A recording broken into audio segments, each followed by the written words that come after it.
Welcome, everybody. Good afternoon. I'm very pleased to be with you today. As Emma said, my name is Kate McNamee, and I am a Senior Policy Advisor for Law Enforcement at the Bureau of Justice Assistance.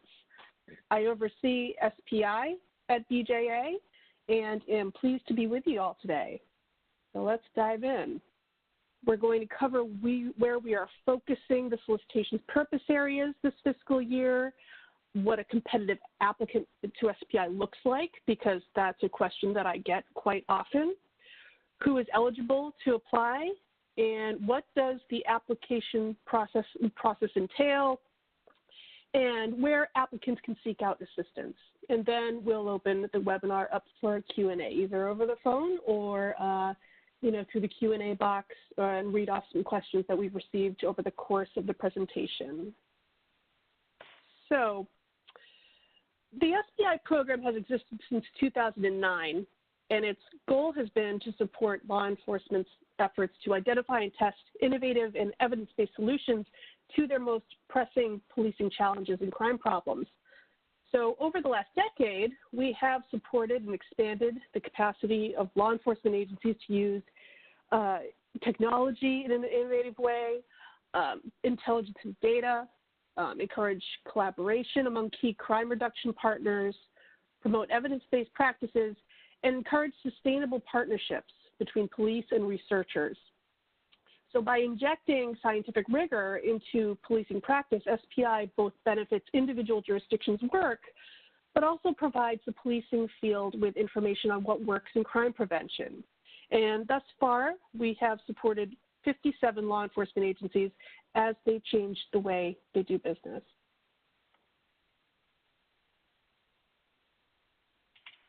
So what is this SPI site-based program, and how do we do this? Well, the central way that we approach this is to competitively award funding to support innovative initiatives meant to improve law enforcement agencies' crime-fighting capacity. So under SPI, which is released as a solicitation annually, jurisdictions compete to receive funding for 3-year initiatives. They can be less than 3 years, but we don't recommend it, as the innovation takes time, ironically enough. The proposed project must target a pressing operational, technology implementation, or crime reduction issue for intervention or implementation. And SPI sites are strongly encouraged to partner with researchers to evaluate progress and results. And I will talk more in depth about this element later in the webinar. In terms of what types of initiatives SPI supports, it's a broad portfolio, purposely so, with police departments addressing issues related to violent crime reduction, technology implementation, crime analysis capacity building, how to more effectively address dangerous people and places, and innovative approaches to individuals in mental health or substance abuse crisis. After receiving an SPI grant, sites have access to intensive training and technical assistance, and this has been a key to SPI site success. These are very complex projects that we fund, and so we want to make sure that SPI sites are successful. So to learn more about what we have funded, what the kind of work we support, and what we really want to accomplish with this program, I would highly recommend you take a look at our website, www.strategiesforpolicinginnovation.com. I know it's long, but I can assure you it will be worth it, so that you can familiarize yourself with how we do business.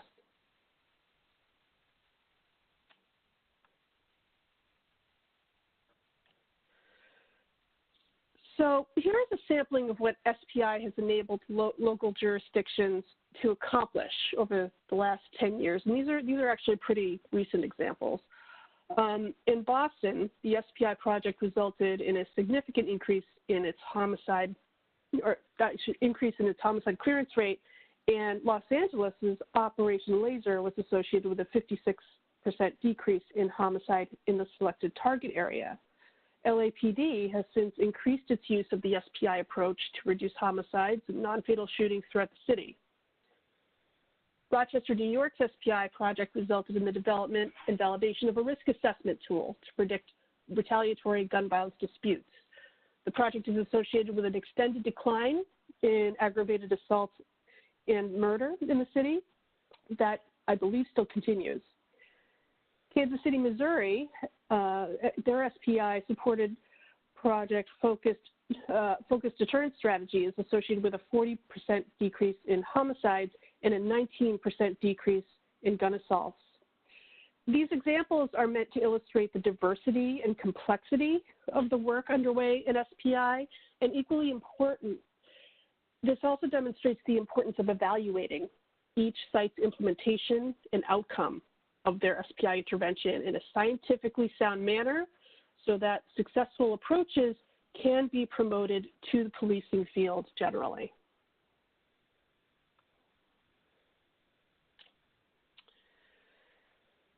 So for the FY 2019 competition, we have two purpose areas. Purpose Area 1 focuses on supporting policing innovations, and Purpose Area 2 supports projects focused on technology-driven information sharing.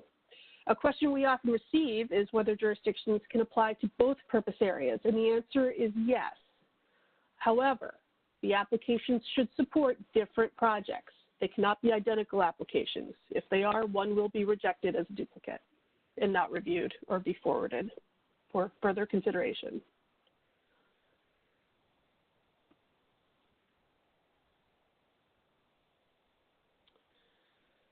Purpose Area 1, we are focused on testing innovative evidence-based policing approaches. And what might this mean? It could focus on, but certainly is not limited to, evaluating the effects of police use of predictive analytics, testing innovative approaches to engaging communities in crime prevention and reduction efforts.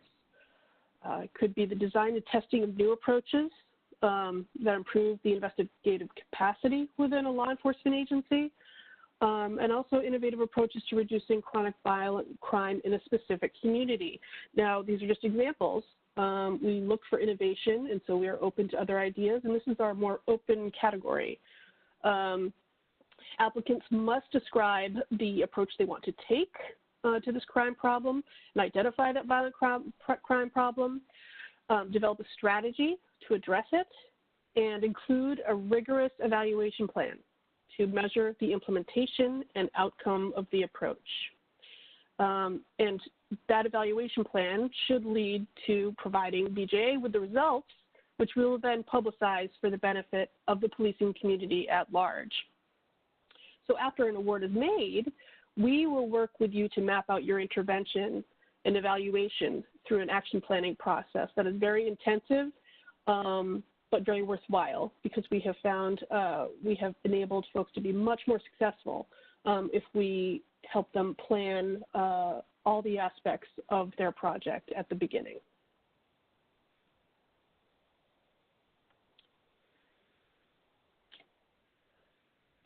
Purpose Area 2 is new in SPI this year. If you are a frequent applicant, you might recognize it as mirroring our technology improvement program, the TIPS program, which has been folded into SPI. And this focuses on supporting the implementation and testing of applied justice information sharing technology to reduce or mitigate precipitous or extraordinary increases in crime in a jurisdiction. And I would highly recommend you look at Appendix B in the solicitation for how to report the increase in crime in your application submission should you apply to Purpose Area 2. So I do want to stress that documenting this precipitous increase in crime is incredibly important. It's a requirement of the funding that we are given for this part of the solicitation. Any application to Purpose Area 2 that does not illustrate an extraordinary increase in crime, and the crime to be addressed through the technology project will not be funded. In addition to the expectations on this slide, applicants must also identify and promote technology solutions that target preventing, investigating, prosecuting, and responding to precipitous increases in specific crimes or crime. Leverage new and existing partnerships to include other criminal justice entities, community organizations, and private or public providers to enhance the applicant's ability to respond to these specific crimes within their jurisdiction. Describe how you will develop policies and practices around the use of the technology solutions that you have selected that promotes decision-making with the intent to reduce the precipitous increase of the identified crime that your jurisdiction is experiencing.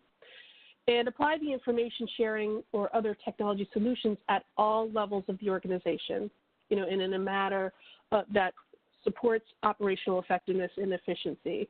We don't want silos, and we want to make sure that the technology contributes to your effectiveness as an organization.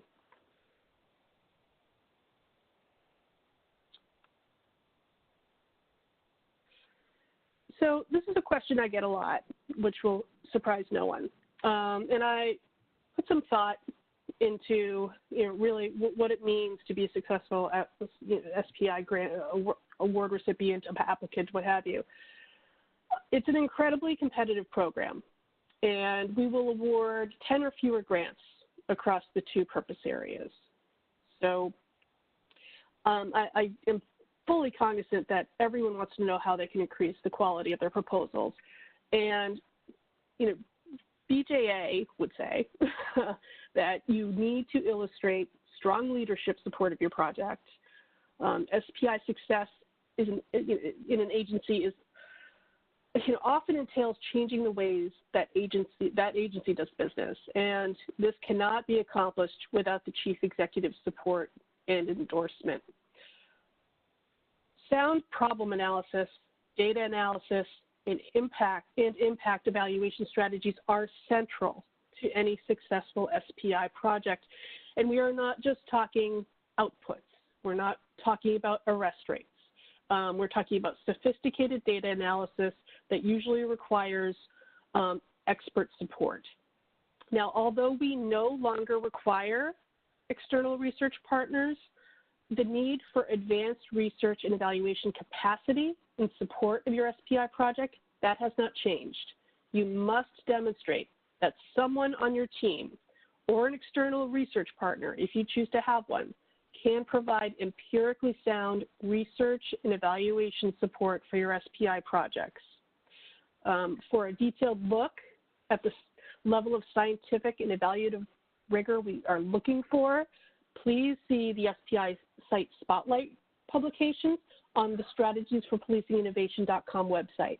I can't stress the importance of this enough in terms of your competitiveness, the competitiveness of your application. You need to demonstrate a willingness and capacity to innovate as an organization and a commitment to making organizational changes in response to what you learn from your SPI project. We are really looking for the thought leaders of the policing field, so plan your application accordingly. Also, please make sure you look at the reviewer criteria in the solicitation, and that's on pages 32 to 34. We are very transparent at BJA. We try to take a lot of the mystery out of what we are looking for to make this as fair a competition as possible, and we lay it out on pages 32 to 34 under the review criteria. That is what we tell our reviewers to look for. That is what we look for in applications. So who can be an SPI applicant? State, local, and tribal law enforcement agencies are permitted to apply. By law enforcement agencies, for the purpose of this program, we mean agencies engaged in policing activity. We have had prosecution agencies apply in the past, and we strongly recommend that they apply to the Innovative Prosecution Program that we also have, because we really are focusing on policing activity in this program. So non-law enforcement governmental agencies who are acting as fiscal agents on behalf of eligible law enforcement agencies are also eligible, as are Indian tribal governments that perform a law enforcement function, and also tribal consortia acting as fiscal agents as defined here on this slide.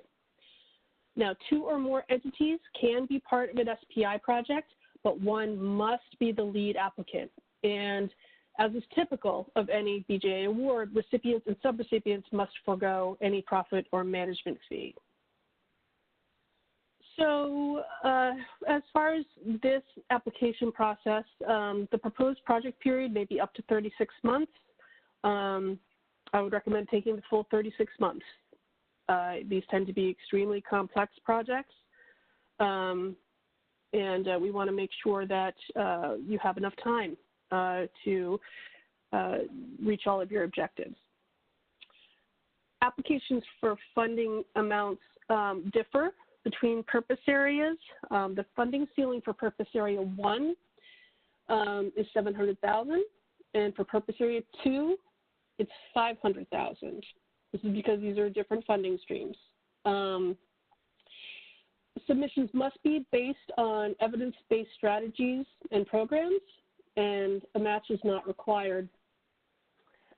These awards will be made as grants, and the project start date should be on October 1st or later. You do have the option of moving it later, and that might be a good idea given the time it usually takes to accept awards, depending on your jurisdiction and the like. So that'll be an individual decision on your part.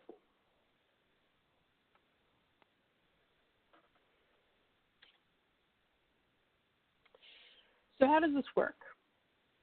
So to take some mystery out of the application process, I'll share what happens, behind the curtain at BJA when you submit. So we will be accepting applications through Grants.gov through 11/59 on June 11th. They will then be reviewed to ensure that they meet the solicitation stated basic minimum requirements. This is all stated in the solicitation. Those that do so, then they enter the peer review process, where they are reviewed by 3 peer reviewers, usually external to BJA, subject matter experts in policing and research. The scores from the reviews are then given to me. And I do my own internal review and then provide the results to the BJA director with recommendations for which applications would be most likely to be successful and provide the most value to the policing field. The BJA director makes his final decision and then submits his recommendation to the OJP Assistant Attorney General. Awards will be issued to successful candidates no later than September 30th, 2019, which is the last day of our fiscal year. Hopefully you would hear before that, but we certainly should get them out the door by the end of September. Sorry, I'm getting a little sticky. There we go. So we know the federal grant submission process can be intimidating, and the NCGRS is your go-to point of contact for any question you have in relation to this solicitation or any of our solicitations. They work directly with me and other folks at BJA to answer your questions about SPI and program requirements that might be unclear to you. Please do not hesitate to reach out to them, and this contact information is in the solicitation as well. You will submit your application via grants.gov, as I previously stated, and for grants.gov assistance, any technical issues, what have you, please reach out to them in these ways, also in the solicitation. And to learn more about BJA funding opportunities and announcements, please follow us on social media. If you tweet, please follow us on Twitter and Facebook. And confer with our website regularly, because we are making a concerted effort to really get the word out when we post via those means. So recommended resources.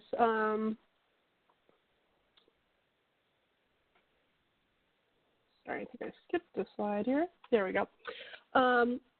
On our website, you'll also find a lot of information you can use to inform your application, including these webinars designed to assist you in applying. They're really like, grant application 101. I would highly recommend, if you're new to this process, to make some time to sit down and go through all of these. They're very well done, and they really do kind of hold your hand through your first grant application experience.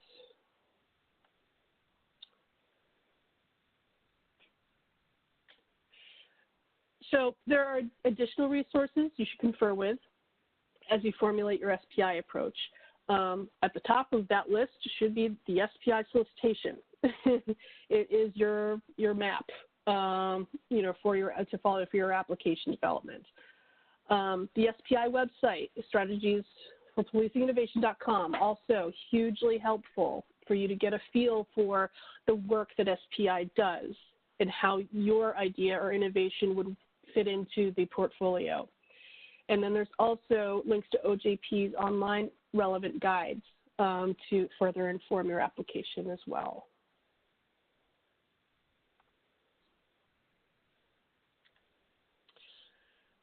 So if you need to contact us, if all else fails, here's some contact info for BJA. And now I think we can open it up to Q&A. So Emma, have we received any? We have. So we have one outstanding question so far, which is regarding Appendix B eligibility documentation. Is there a certain percentage using the calculation provided that you consider qualifier, i.e., increase in certain crime must be X percent to qualify? If so, what is the percentage? There is not a specific percentage, which I know seems odd because that's a question that I asked as well. It is not defined in the authorizing legislation.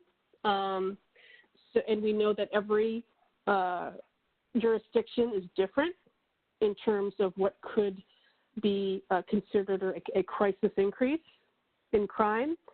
So that's really taken on a case-by-case basis. If you make it to a top scoring tier, we look very carefully, at that. So I'm sorry I can't be more directive, but I would just say just be as truthful and, accurate in your depiction of your extraordinary increase in violent crime within the context of your community. That is all the questions we have right now. Again, folks can send those in through Q&A. Oh, excuse me, we have another one. And the question is interoperability and information sharing amongst agencies a key factor? I certainly think that it qualifies, but you would need to make the case that it's addressing a precipitous increase in crime, remember. All right, and I believe we have another question, and that question is Appendix B used for Part 1 and Part 2? Nope, just for Part 2.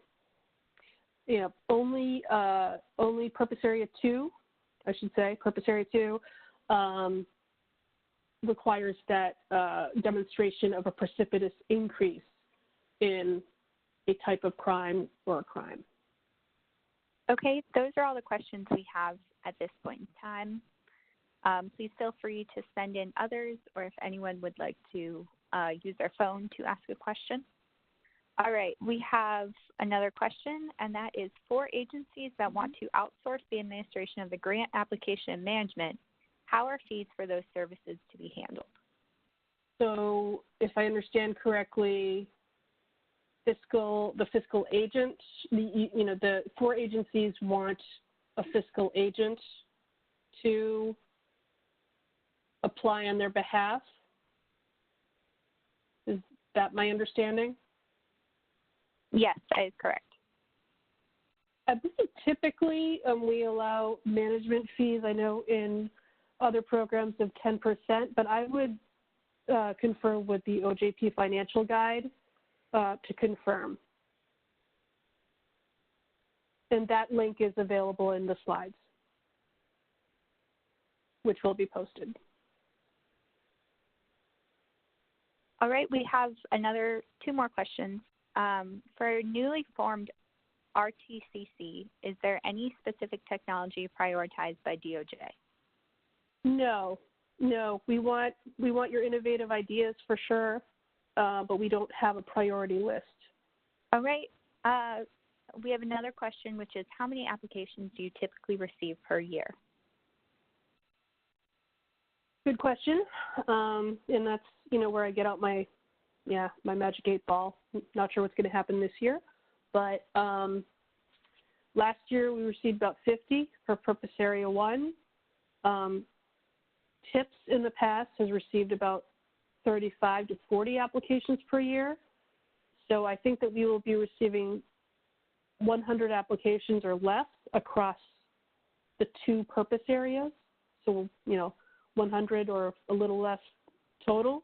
But I would estimate it at like my magic 8-ball says probably a 60-40 split between purpose areas 1 and 2. But I could be wrong. I could always be surprised.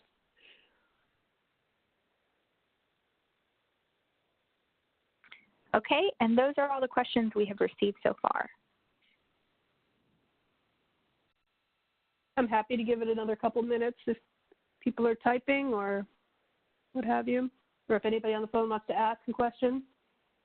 I don't bite.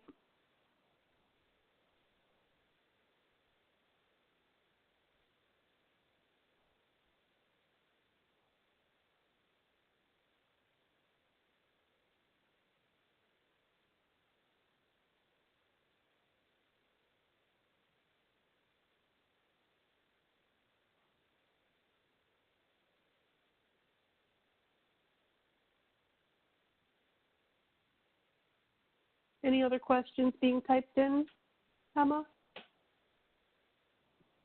None that I can see. Nope.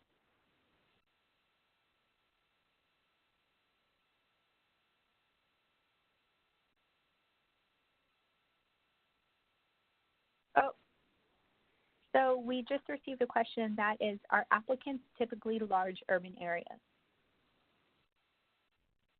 No, and actually in SPI we pride ourselves on wanting agency diversity. We try to, of course, we've funded Boston, Los Angeles, very large agencies, but we've also funded very, very small agencies. What we want is your good ideas. And, and honestly, sometimes it's easier to implement a complex project in a smaller agency than a larger one. So please don't feel at a disadvantage if you are not a large urban agency. Thanks, Kate. And I would just love to add to that point, if you don't mind, that there is a map of the agencies we have funded, as well as their designation, their location, on the SPI sites page on our website. So folks can certainly go take a look at that.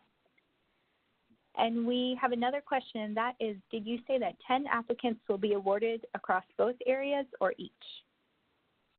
Across both, I have. I'm sorry to say. It's going to be another stiff competition. Our average is usually about a 10% award rate. So it's a very competitive program. But if you have a good idea, please submit. Don't let that scare you. Thank you. And those are all the questions we have at this point. Okay. Anything else, Emma, coming through? We want to be fair, give everybody a chance. Certainly. I do not see any other questions coming through.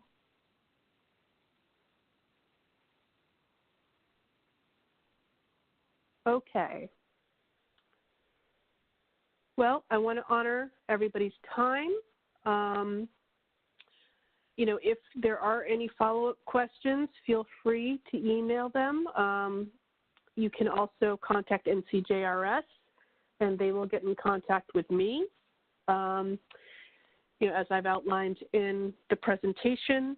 And I want to thank Emma for her able assistance today and her very valuable point of, we really do have comprehensive information on the Strategies for Policing Innovation.com website. It really will give you a full picture of who we've funded, the types of agencies. We've funded, more mainstream policing projects on focused deterrence, all the way to, technology development, body-worn camera.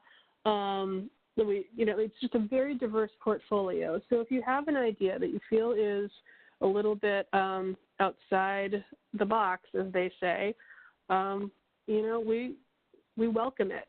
We welcome it. It's that's what this is all about. Innovation is in the name of the program, so that's what we want. Anything else, Emma? Nope, that is it. Okay. All right, well, thank you, Emma, so much for collaborating with me today. Thank you, everyone, for joining. I'm really excited to kick off the FY19 competition, and, I look forward to seeing your innovative proposals. So thank you so much, and have a great afternoon.